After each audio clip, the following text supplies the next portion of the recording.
there, too, didn't it? Tell you what, Miss Muller, I'll take it. I'll give you $4 now, and you send the desk over to my office at the Lodge Hall, and I'll raise the other $2 before 6 o'clock. All right, Stevens, it's a deal.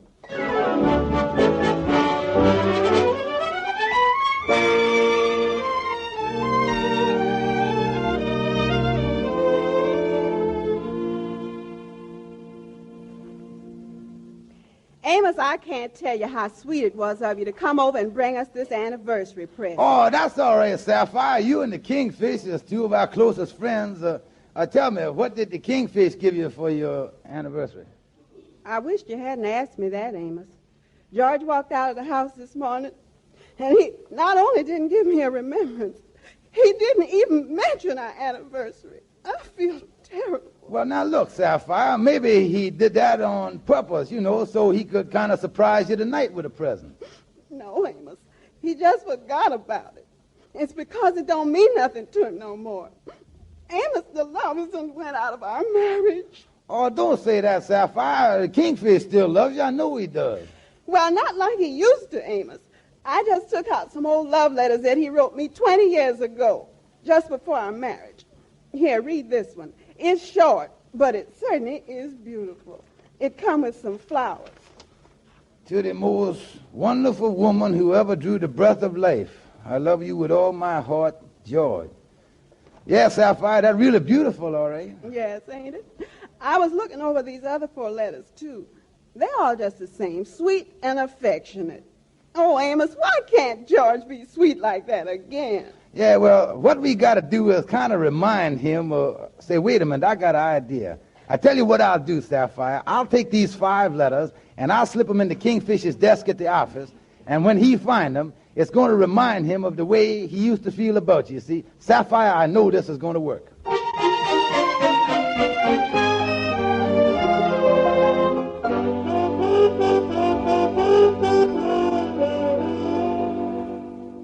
Well, look at that, Anna. They must have delivered my new desk while we was out to lunch.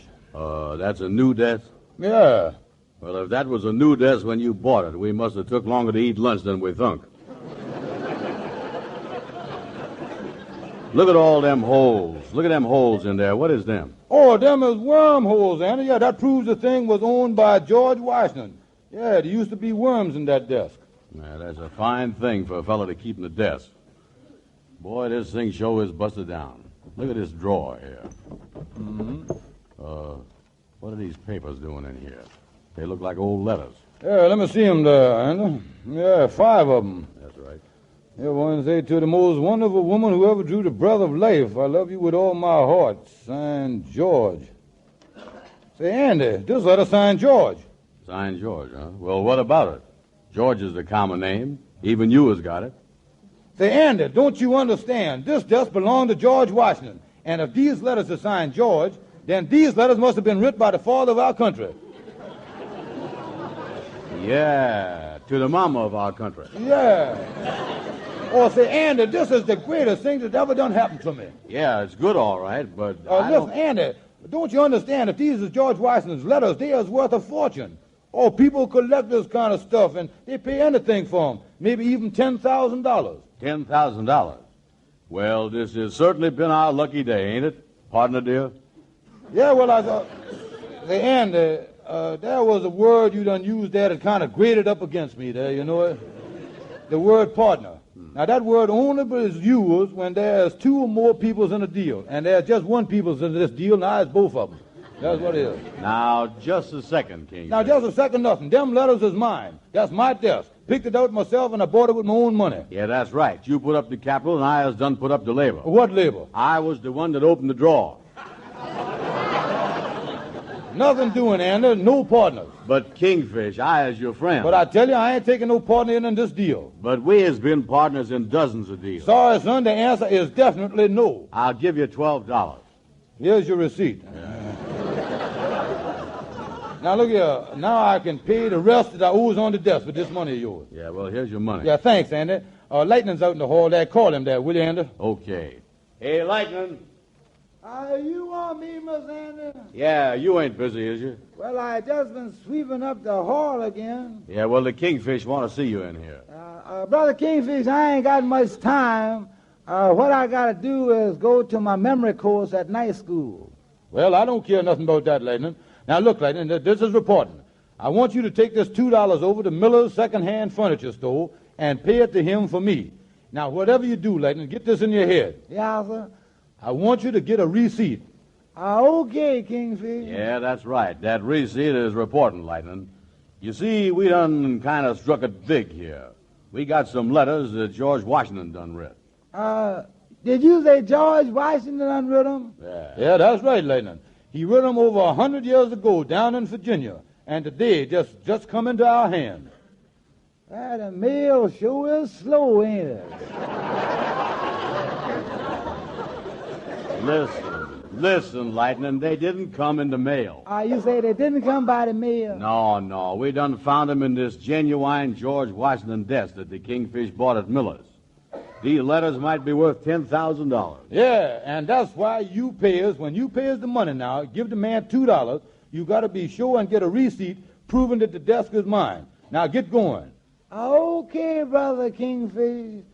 I'll whiz over there. All right now, Kingfish. Where do we take these letters and get the money for them? Well, now look here. I just thinking here, and I've been thinking something done hit me in the head here, right smack in my brain. Yeah, go ahead. Let's hear Now it. look here.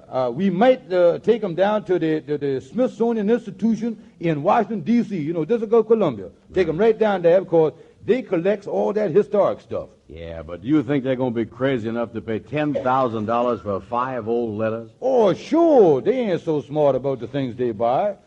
Oh, they buy those old broken-down spinning wheels. Yeah, they even bought the first plane the Wright brothers ever built. And that was a bad thing to buy. Was, huh? Yeah, since they bought it, ain't nobody down there ever see them fly it. I don't know what they want with the thing. Well, then that might be the... Wait a minute. Good morning, boys. Good morning. Glad to see you. Yeah, come in, Gabby. Yeah, come in. how is you, Gabby? I just met Lighton. Just met him out in the hall. He told me all about the Washington letters. All about them letters. Valuable property. Yes, indeed. Valuable property. Let me see a couple of them. Valuable property, huh? Here you is, Gabby. Look at them. Yeah. Mm-hmm. Mm-hmm. Mm-hmm. Mm-hmm. Mm-hmm.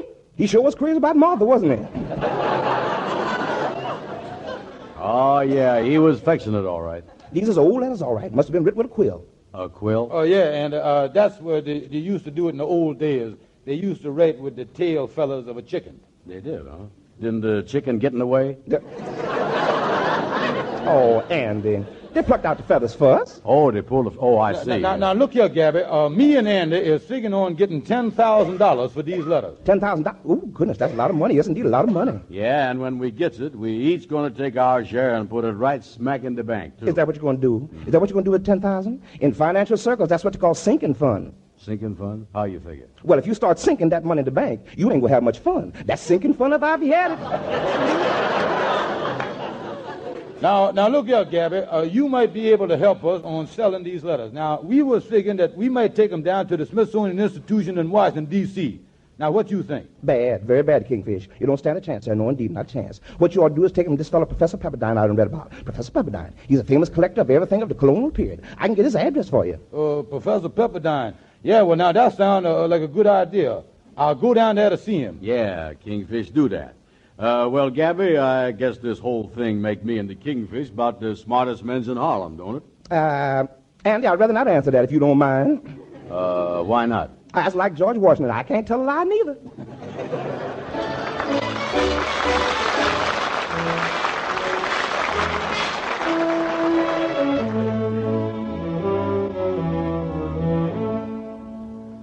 Well, there's the $2 for the desk, Miss Miller. Yes, thanks. And here's Stephen's receipt.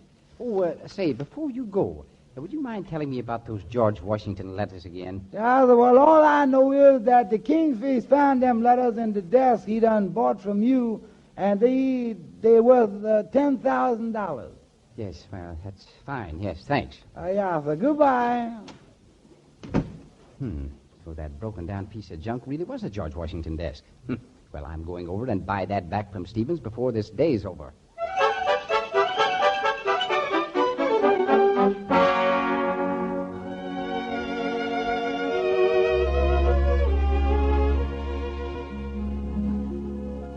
Come in, Amos, come in. Well, hi there, Andy. Say, where's the kingfish? Oh, he gone down to see a fellow by the name of Professor Pepperdine. He gonna sell him something. Yeah. I'm glad you dropped in, though, Amos. I got big news to tell you. Me and the kingfish done discovered something. Oh, wait a minute. Oh, that kingfish, Andy, he makes me mad. Somebody ought to give him a good talking to, you know it? What's the matter? Well, today is Sapphire's and his 20th wedding anniversary, and he done clean forgot about it. Oh, well, believe me, Amos, the kingfish got a good excuse for having to slip his mind today. Oh, no, he ain't neither. Now, I tell you what, me and Sapphire done figured out a way to kind of jog his memory and remind him of the way he used to feel about her. And we done it, you see, but he didn't pay no attention to it. Didn't he? Well, I tell you what, you see, I put 5 old love letters that he wrote to her 20 years ago in that old desk that he bought for the office. Yeah, well, the big news that I'm going, Amos, did I hear you say something about putting 5 letters in the kingfisher's desk? Yeah, that's right, Andy, yeah. But it didn't do no good. Tell me, Andy, what was the big news that you was going to tell me? It just got smaller. Oh, me. Why don't nothing ever work out right? It seemed like my castles always come crumbling down. Amos, would you mind leaving me alone? I got some heavy figuring to do. Oh, sure, Andy.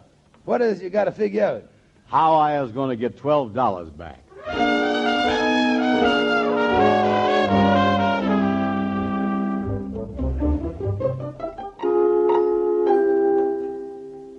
But Professor Pepperdine, I can't understand it. Is you sure these letters wasn't written by George Washington? Not only that, but the original contents of these letters weren't written more than 20 years ago. No. My advice to you, Stevens, is not to even attempt to sell them as George Washington letters, or you'll end up in jail. Yeah, well, I sure like to get my hands on the big bum that writ these letters in the first place. Well, thanks anyway, Professor. So long. Goodbye. Well, there's only one thing to do. I got to get a hold of Andy and sell him my half of the partnership for another $12.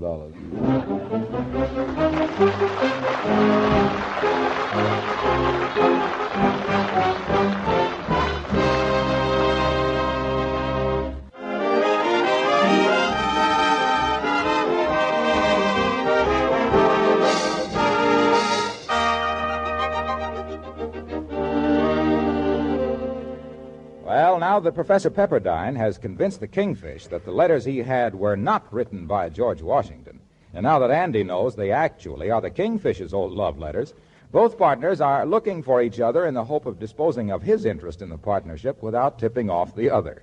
As we join them now, they're getting down to business in the kingfish's office.